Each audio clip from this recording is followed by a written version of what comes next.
नमस्कार, आदाब, सत श्री अकाल। स्वागत है आप सभी का आपके अपने यूट्यूब चैनल पर। यूपी पुलिस कांस्टेबल की जीके जीएस की एक रामबाण सीरीज।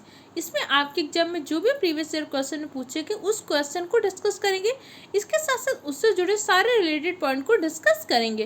तो ये सीरीज आपके एग्जाम के लिए बहुत ही हेल्पफुल रहेगी। अगर आप यूपी पुलिस कांस्टेबल के अलावा एसएससी जीडी आरओ लेखपाल पिट किसी भी एग्जाम की तैयारी कर रहे हैं, अगर आपके एग्जाम में जीके जीएस से क्वेश्चन आता है तो क्लास आप सबके लिए बहुत ही हेल्पफुल रहेगी। कम टाइम में रिवीजन करना है तो क्लास आप सबके लिए बहुत ही बेनिफिशियल है। तो चलिए अपनी क्लास को स्टार्ट करते हैं एक मोटिवेशनल क्विट के साथ। कर ले सैर दुनिया क्यों गालिब, फिर जिंदगानी कहाँ रह गई जिंदगानी, अगर तो फिर नौजवानी का। अभी टाइम है, इस टाइम को यूटिलाइज कर लीजिए, मेहनत कर लीजिए। जैसे एग्जाम डेट आ जाएगी ना तो आपके पास बहुत सारी चीज़ें होंगी रिवीजन करने के लिए। तो अभी जो टाइम है ना इसका यूटिलाइज करिए। तो देखते हैं क्वेश्चन। अभी क्वेश्चन आया था समाधि स्थल से कि विजय घाट किसका समाधि स्थल है। तो विजय घाट है आपके लाल बहादुर शास्त्री जी का समाधि स्थल। अभय घाट किसका है? अभय घाट है आपके मोरारजी देसाई का। तो शक्ति घाट किसका है? शक्ति घाट है आपके इंदिरा गांधी जी का। चैत्य भूमि किसका है? तो चैत्य भूमि आपके डॉक्टर भीमराव अंबेडकर। तो महत्वपूर्ण महापुरुषों के समाधि स्थल को एक साथ डिस्कस कर लेते हैं। भाई राजघाट किसका है? राजघाट है आपके महात्मा गांधी जी का।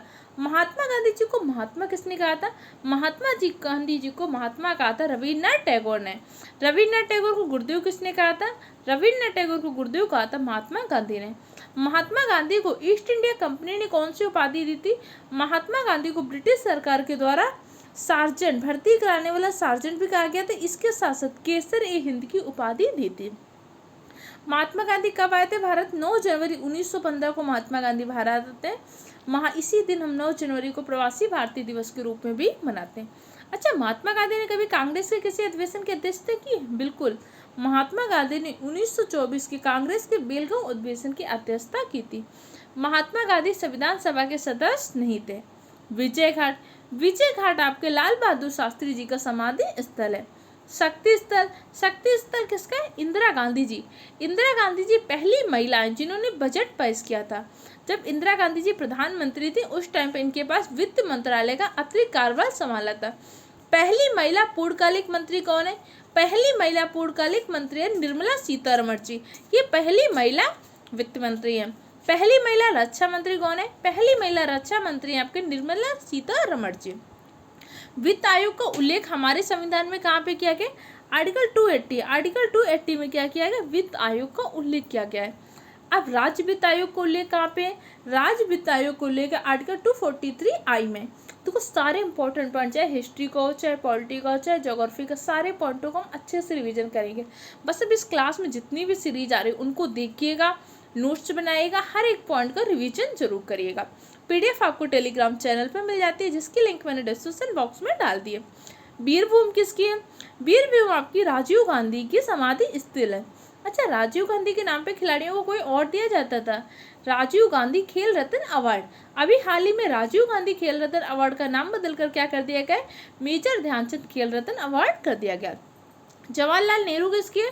जवाहरलाल नेहरू है शांतिवन जवाहरलाल नेहरू की शांति समाधि स्थल है। अच्छा, जवाहरलाल नेहरू ने कोई प्रस्ताव पारित किया था क्या?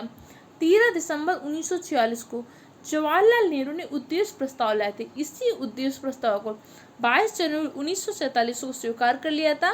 और यही हमारे उद्देश्य प्रस्ताव हमारे संविधान में किस रूप में? प्रस्तावना के रूप में शामिल किया गया है। तो प्रस्तावना हमने कहाँ से लिया? हमारे संविधान में प्रस्तावना होगी, ये बात हमने ली है यूएसए के संविधान से। लेकिन हमारी प्रस्तावना की भाषा कहाँ से? ऑस्ट्रेलिया के संविधान से। अच्छा, प्रस्तावना में कितने प्रकार के न्याय का उल्लेख है? प्रस्तावना में 3 प्रकार के न्याय को उल्लेख है, सामाजिक, आर्थिक और राजनीतिक न्याय। प्रस्तावना में समता कितनी है? 2 प्रकार की समता है, प्रतिष्ठा की समता और अवसर की समता। प्रस्तावना में स्वतंत्रता कितने प्रकार की है? प्रस्तावना में 5 प्रकार की स्वतंत्रता है। देखिए, ऑफलाइन क्लासेस में आपकी पॉलिटी की भी क्लास चल रही है, हिस्ट्री की क्लास चल रही है, इसके साथ साथ आपकी इकोनॉमिक्स चल रही है, बायोलॉजी चल रही है, ये सारी क्लासेस चल रही हैं। वहाँ पे तो आप पढ़ ही रहे हैं। इसके साथ साथ आपकी सफलता सीरीज में मॉडर्न हिस्ट्री की क्लास चले, उसको देखिए और रिवीजन करिए। रिवीजन आप सबके लिए बहुत इंपॉर्टेंट है। अगर आप चैनल में पहली बार आए तो चैनल को सब्सक्राइब कर लीजिएगा। वीडियो कैसा लगता है और कौन सा टॉपिक है जो आप चाहते हैं तो कमेंट सेक्शन द्वारा बता सकते हैं। अभय घाट किसकी है? अभय घाट है मोरारजी देसाई का। सर्वाधिक बार बजट किसने पेश किया? तो सर्वाधिक बार बजट पेश किया मोरारजी देसाई ने। स्वतंत्र भारत का पहला बजट किसने पेश किया था? स्वतंत्र भारत का पहला बजट पेश किया था षणमुखम शेट्टी। पहली महिला जिसने बजट पेश किया था इंदिरा गांधी जी। पहली महिला पूर्णकालिक मंत्री है वित्त मंत्री निर्मला सीतारमण जी। अच्छा, निर्मला सीतारमण जी अभी अंतरिम बजट भी लाई थी। अच्छा, ये बताइए जो अंतरिम बजट लाई थी ये निर्मला सीतारमण जी का सबसे छोटा बजट का भाषण था।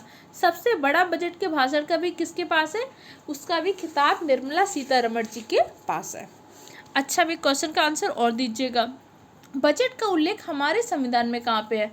बजट का उल्लेख हमारे संविधान में कहीं पर भी नहीं है। अनुच्छेद 112 में वार्षिक वित्तीय विवरण का उल्लेख किया गया है। आगे देख लेते हैं नेक्स्ट क्वेश्चन। भाई महाप्रयाण किसकी है? तो महाप्रयाण है आपके डॉक्टर राजेंद्र प्रसाद। डॉक्टर राजेंद्र प्रसाद भारत के पहले राष्ट्रपति हैं। डॉक्टर राजेंद्र प्रसाद संविधान सभा के अध्यक्ष बनाए गए थे। डॉक्टर राजेंद्र प्रसाद महात्मा गांधी से कब मिले थे? 1916 के लखनऊ समझौता में। चैत्रभूमि किसकी है? चैत्रभूमि डॉक्टर भीमराव अंबेडकर की है। डॉक्टर भीमराव अंबेडकर एकमात्र ऐसे भारतीय हैं जिन्होंने तीनों गोलमेज सम्मेलन में भाग लिया था। कांग्रेस की तरफ से द्वितीय गोलमेज सम्मेलन में महात्मा गांधी ने भाग लिया था। महात्मा गांधी और डॉक्टर भीमराव अम्बेडकर में 1932 में पूर्ण समझौता होता है। क्यों? क्योंकि इसमें क्या हुआ था, दलितों को पृथक निर्वाचक मंडल की सुविधा प्रदान की गई थी। राष्ट्रीय स्मृति दिवस किसका? राष्ट्रीय स्मृति किसका है? तो ये अटल बिहारी वाजपेयी की समाधि स्थल है। तो समाधि स्थल से उससे जुड़े बहुत सारे पॉइंट को हमने डिस्कस कर लिया। ऐसे क्या होगा, हो सकता है कि कुछ चीज़ें नई लगे, कुछ चीज़ें आपको आ रही होंगी। देखिए, रिवीजन करने का बेस्ट तरीका है, जितनी चीज़ें मैं आपको 15 मिनट की क्लास में रिवीजन कर रही हूँ, अगर इससे ज़्यादा चीज़ें आप अपनी क्लास में रिवाइज कर सकते हैं खुद से, तो वीडियो मत देखिए, टाइम मत वेस्ट करिए, इस टाइम को यूटिलाइज करिए, अच्छे से पढ़ाई करिए। नेक्स्ट क्वेश्चन आपके गुप्त वंश के बारे में आया था। तो चलिए हम गुप्त साम्राज्य के बारे में कुछ इंपॉर्टेंट चीज़ें देख लेते हैं। सबसे पहले तो समुद्रगुप्त को भारत का नेपोलियन कहा जाता है। समुद्रगुप्त को भारत का नेपोलियन कहा किसने था? विंसेंट स्मिथ ने कहा था। समुद्रगुप्त को वीणा बजाने का नॉलेज था। ऐसा हमें कैसे पता चलता है? समुद्रगुप्त ने एक सिक्के में अपने आप को वीणा बजाते हुए दर्शाया है।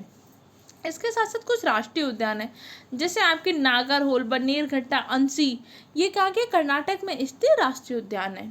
जैसे काजीरंगा राष्ट्रीय उद्यान। काजीरंगा राष्ट्रीय उद्यान कहाँ पे? काजीरंगा राष्ट्रीय उद्यान है आपके असम में। यहाँ पे चीता, जंगली सुअर आदि पाए जाते हैं। मानस राष्ट्रीय उद्यान असम में। नामदफा कहाँ पे? नामदफा अरुणाचल प्रदेश में। चंद्रप्रभा राष्ट्रीय उद्यान उत्तर प्रदेश के वाराणसी में। दुधवा राष्ट्रीय उद्यान कहाँ है? उत्तर प्रदेश के लखीमपुर खीरी में। जिम कॉर्बेट राष्ट्रीय उद्यान। जिम कॉर्बेट राष्ट्रीय उद्यान नैनीताल के उत्तराखंड में। इसका नाम बदलकर हमने क्या कर दिया? रामगंगा राष्ट्रीय उद्यान कर दिया है। सिमलीपाल कहाँ पे? सिमलीपाल हमारे उड़ीसा में है। नालापट्टी कहाँ पे? नालापट्टी आंध्र प्रदेश के नेल्लोर में है। तो कुछ राष्ट्रीय उद्यान है, इसकी एक लिस्ट PDF आपको टेलीग्राम चैनल में पड़ी हुई है। तो आज की क्लास में हमने कुछ इंपॉर्टेंट पॉइंट को डिस्कस किया, बाकी की चीज़ें कल की क्लास में डिस्कस करेंगे। वीडियो कैसा लगा फीडबैक कमेंट सेक्शन द्वारा दीजिएगा, और जो क्वेश्चन प्रैक्टिस सीरीज चल रही उसको जरूर सॉल्व करिए, उसके वीडियो आपको चैनल में मिल जाएंगे।